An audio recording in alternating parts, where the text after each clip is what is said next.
Assalamu alaikum, everyone. Welcome to this course where I will teach you HTML and CSS, complete HTML and CSS with practice projects and source code and also notes.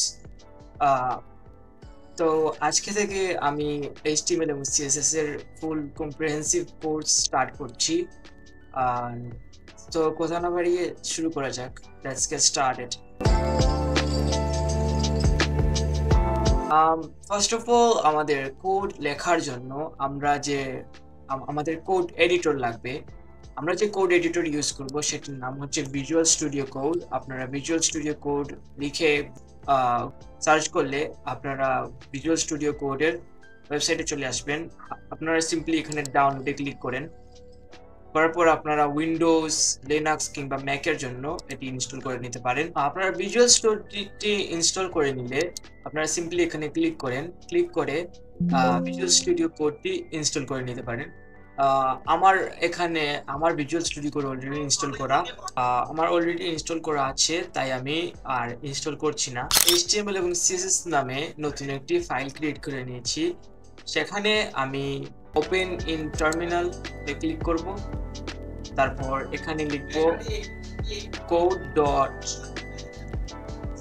তখন আমার HTML-টি এই ফোল্ডারটি open হয়ে যাবে। এখন এখানে আমি নতুন একটি ফাইল ক্রিয়েট করব। এই নিউ ফাইল বাটনে ক্লিক করার মাধ্যমে নতুন একটি ফাইল ক্রিয়েট করব। ফাইলের নাম দিব tutorial1.html। আমাদের HTML ফাইলটি ক্রিয়েট করা হয়ে গেছে। এখন আমি HTML এর যে বয়লার প্লেট হচ্ছে আমাদের যে ইনিশিয়াল কোড যা আমরা প্রত্যেকটি প্রজেক্টে বারবার লিখতে হবে। সেটি আমরা ম্যানুয়ালি লিখি না, আমরা কম্পাইলার বা কোড এডিট বা ইমেজ ইউজ করে অটোমেটিকলি আমরা সেটা জেনারেট করে দিই। ভিজুয়াল স্টুডিও কোডে আপনারা এটি করতে পারবেন। শিফট 1 এ ক্লিক করে, তাহলে এক্সক্লেমেশন মার্ক অ্যাপিয়ার হবে। শিফট 1 এ ক্লিক করার পর এন্টারে ক্লিক করুন। আপনারা আপনাদের বয়লার প্লেটটা জেনারেট হয়ে যাবে। এখন তার আগে আমি কিছু এক্সটেনশনের কথা বলবো। এক্সটেনশন হচ্ছে, প্রথম যে এক্সটেনশনটা হচ্ছে সেটির নাম হচ্ছে প্রিটিয়ার। এটি আমরা ইনস্টল করে নিব। এটি আমাদের কোড সুন্দর করতে বা ফরম্যাট করতে সাহায্য করে। তারপর সেকেন্ড যে আমরা এক্সটেনশনটি ইউজ করব সেটির নাম হচ্ছে লাইভ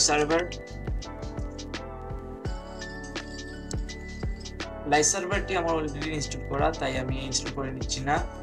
সেই প্রসেসটি সেম, আমরা শুধু ইনস্টলে ক্লিক করে সার্ভারটি ইনস্টল করে নিতে পারবো এক্সটেনশনটি। তারপর আমরা আরেকটি এক্সটেনশন ইউজ করব, সেটির নাম হচ্ছে অটো রিনেম। এটি ইনস্টল করব। ফার্স্ট এটাতে ক্লিক করব। তারপর আরেকটি এক্সটেনশন হচ্ছে অটো ক্লোজ ট্যাগ। এটি আমরা ইনস্টল করে নিব। এখন আমরা আবার আমাদের কোডে ফিরে যাই। এখন আমি এই বয়লার প্লেটটা একটু এক্সপ্লেইন করব। প্রথমত আমাদের যে ব্র্যাকেটের ভিতরে কি বলে এটা গ্রেটার দেন এবং লেস দেন সাইনের ভিতরে যে লেখাগুলো আছে এগুলোকে আমরা বলি HTML ট্যাগ।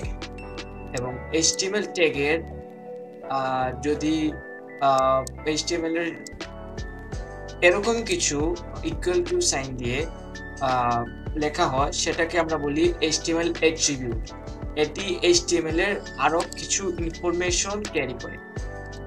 যেমন HTML ডক টাইপ, এটি দ্বারা HTML এর ভার্সনটা নির্দেশ করে। HTML ডক টাইপ এটা দ্বারা HTML এর ভার্সনটা নির্দেশ করে। তারপর এই language attribute len is equal en এটা দ্বারা কি বোঝায়? এটা দ্বারা বোঝায় আমাদের ওয়েব পেজটা কোন ভাষা বা কোন ল্যাঙ্গুয়েজে রেন্ডার হবে।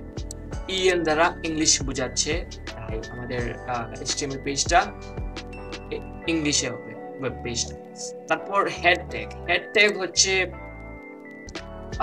ওয়েবসাইটের হেড, যেখানে আমাদের অনেক ইনফরমেশন এখানে জমা থাকে।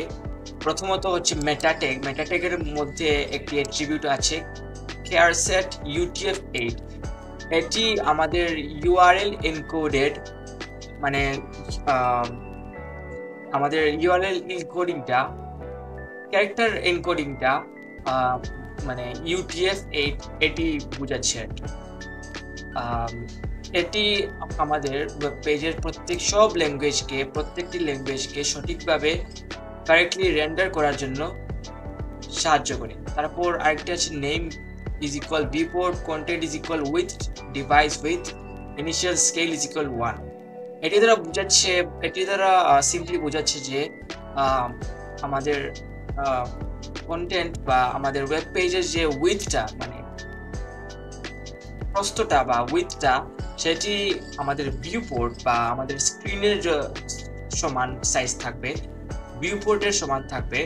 তারপর আমাদের ইনিশিয়াল স্কেলটা, মানে কত বড় হবে, সেটি হবে ইনিশিয়াল স্কেলটা হবে 1। এখানে যদি আমরা 2 দিই তাহলে এটা ইনক্রিজ হবে। তারপর টাইটেল ট্যাগের ভিতরে আমাদের আরেকটি আরো আমাদের ওয়েব পেজের টাইটেলের ইনফরমেশনটি স্টোর থাকে। আমরা যদি এখানে গো লাইভে ক্লিক করি তাহলে আমরা আমাদের ওয়েব পেজটা ব্রাউজারে দেখতে পাবো। তো আমরা যদি এটা ব্রাউজারে ওপেন করি তাহলে আমি নতুন উইন্ডোতে ওপেন করি। এখানে আমরা ওয়েব পেজের আমরা যে টাইটেলটা দিয়েছিলাম সেটা আমরা দেখতে পাচ্ছি ডকুমেন্ট। এখন আমরা যদি এটা চেঞ্জ করে টিউটোরিয়াল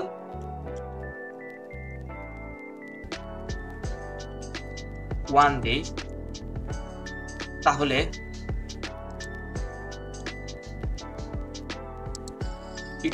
দেই, তাহলে আমরা এখানে টিউটোরিয়াল 1 দেখতে পাবো। আশা করি বুঝতে পেরেছেন। তারপর আমরা বডি ট্যাগের ভিতরে আমরা যে কোড লিখি বা যে লেখা লিখি সেটা আমাদের ওয়েব পেজে আমরা সরাসরি দেখতে পাই। যেমন আমি যদি এখানে লিখি হ্যালো ওয়ার্ল্ড,